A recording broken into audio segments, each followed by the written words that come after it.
我會用啲小實驗同大家講解下每種粉嘅特性，唔睇就走寶啦。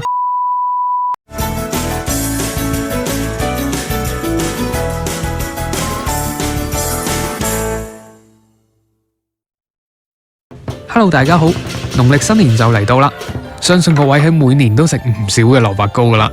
但係蘿蔔糕嚟講，無論唔同牌子定係唔同人整都好，質感味道可以相差109000里啊！今日就等我嚟整下自己嘅版本啦。我呢個版本呢，唔會死死實實，亦都唔會成口粉。足料之餘，仲有大大條蘿蔔，食起嚟軟糯，仲帶啲晶瑩剔透嘅感覺。另外呢，我會用啲小實驗同大家講解下每種粉嘅特性，唔睇就走寶啦。首先睇睇材料，蘿蔔呢係刨咗皮之後先稱嘅，唔少人都擔心揀返嚟嘅蘿蔔唔靚。其實揀蘿蔔嘅時候，只要聚手就差極有限噶啦。總之就係唔好揀啲輕身輕飄飄嘅，一條大嘅一定係超過1斤先啱。蝦皮同臘肉如果冇嘅都可以省略，只不過蝦皮會更加有蝦嘅香味，而臘肉比臘腸更加有嗰種鹹香。另外有啲人會喺蘿蔔糕度加乾冬菇，個人嚟講就好唔中意嘅，一嚟陣味太濃太搶，另外放耐咗好容易令到底糕變酸。好，咁事不宜遲，我哋開始整啦。首先蘿蔔去皮，稍為刨深少少，咁樣就可以有效避免到啲苦澀味。我哋對半切開，一半切成粗條，大概係筷子咁粗，甚至粗過筷子，咁樣就更加有口感啦。另一半呢，就用嚟切細條或者幼絲。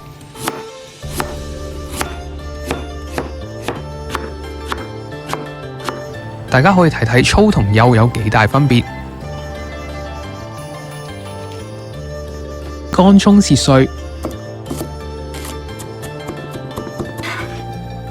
臘肉同臘腸放入滾水度飛水1分鐘先，去走表面污糟氧化咗嘅油分，然後拎出嚟蒸30分鐘，直至變軟。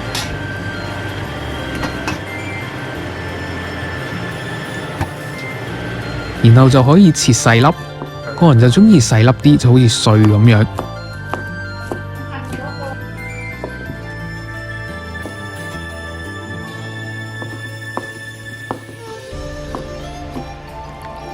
蝦米同瑤柱最少用暖水浸1個鐘，蝦皮輕輕沖洗下就得㗎喇。然後啲蝦米同瑤柱水倒起佢，千祈唔好倒咗佢啊！呢啲瑤柱蝦米水呢，我哋加到佢啱啱好400毫升。頭先啲蝦米仔同啲蝦皮就可以唔切，如果你用嘅蝦米大啲，或者用咗蝦乾，就最好稍為切碎啦。瑤柱用刀壓扁，再運用下你嘅耐性，將佢搣成瑤柱絲，然後就可以將佢哋爆香。燒熱鑊加少少油入去，爆香臘腸同臘肉。等到佢哋出晒油之後，就放埋乾葱入去，爆到佢微微金黃。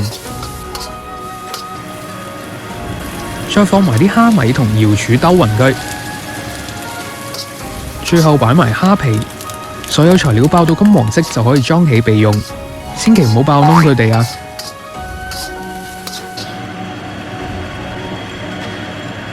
呢個時候就可以調埋個粉漿，我哋今次會用到4種粉：粘米粉、粟粉、澄麵同生粉。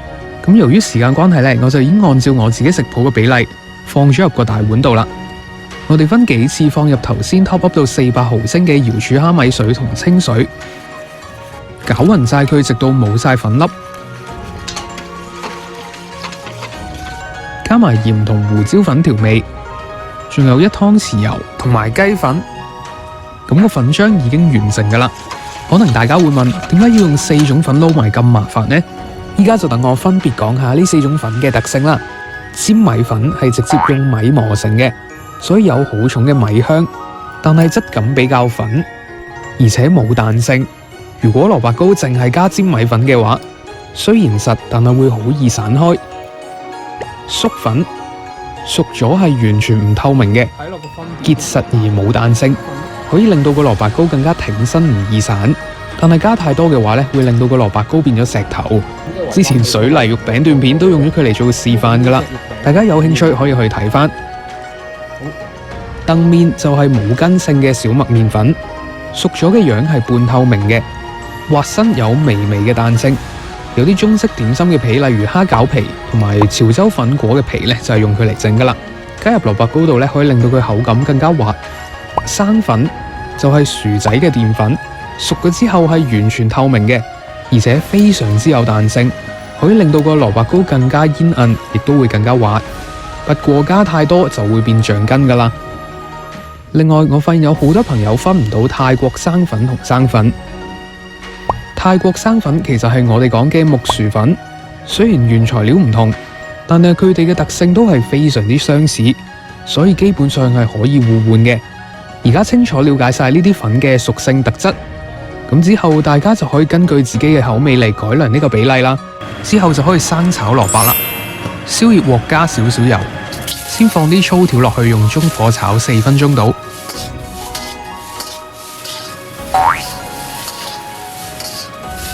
然後再放埋啲幼條炒2分鐘，冚埋個蓋，轉細火燜佢10分鐘。好，呢個時候呢啲蘿蔔應該開始出水噶啦。我哋轉翻中火炒到佢啲水分出晒，然後再蒸發晒，而且呢啲粗條都完全變腍。呢個時候我哋就加埋啲蠔油同埋砂糖炒勻佢。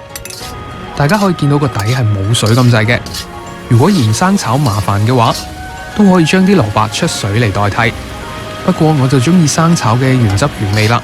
炒勻晒之後，我哋再放埋啲爆香咗嘅臘味海味，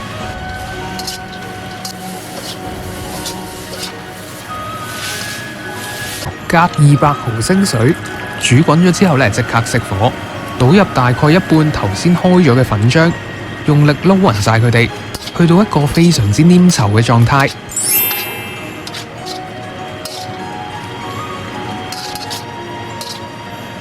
最後就將全部嘢倒埋入去剩低嘅粉漿裏面，再努力攪勻。點解要咁麻煩搞咁多嘢呢？直接將全部材料倒埋入啲生粉漿度咪得咯。咁呢點你就要聽清楚啦。我哋而家係用緊個鑊嘅餘溫去令到啲粉漿變得半熟。如果將啲料直接倒晒入啲粉漿度，個粉漿就會唔夠黏稠。由於啲太生嘅粉漿太流質啊，裏面啲粉呢就會慢慢咁沉澱。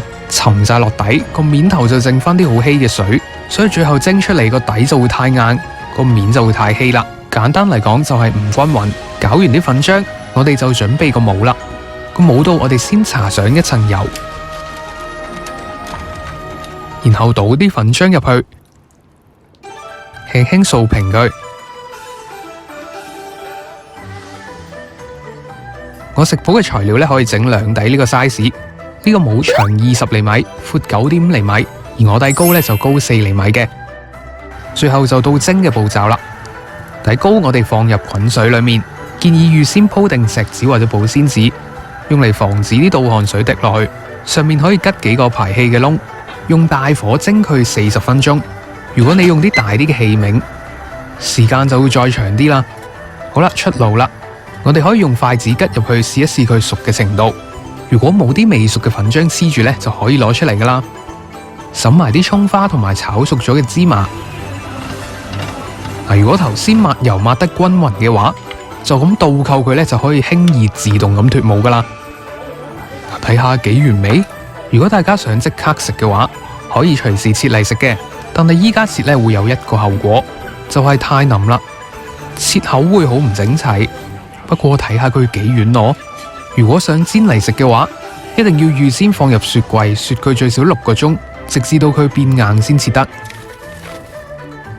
就好似咁樣，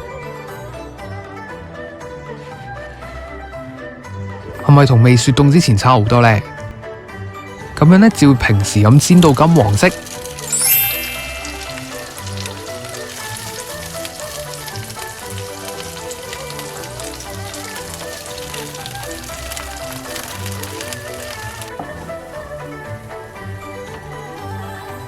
就大功告成㗎啦！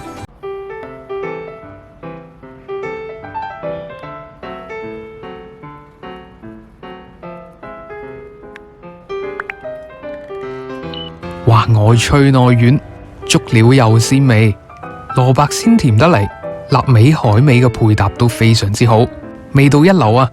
大家都記得要試下。如果大家中意呢條片，記住 like、share 同埋訂閱我個 channel，記得撳埋個鐘仔。如果想俾 comment，記住喺下面留言。咁我哋下條片見啦。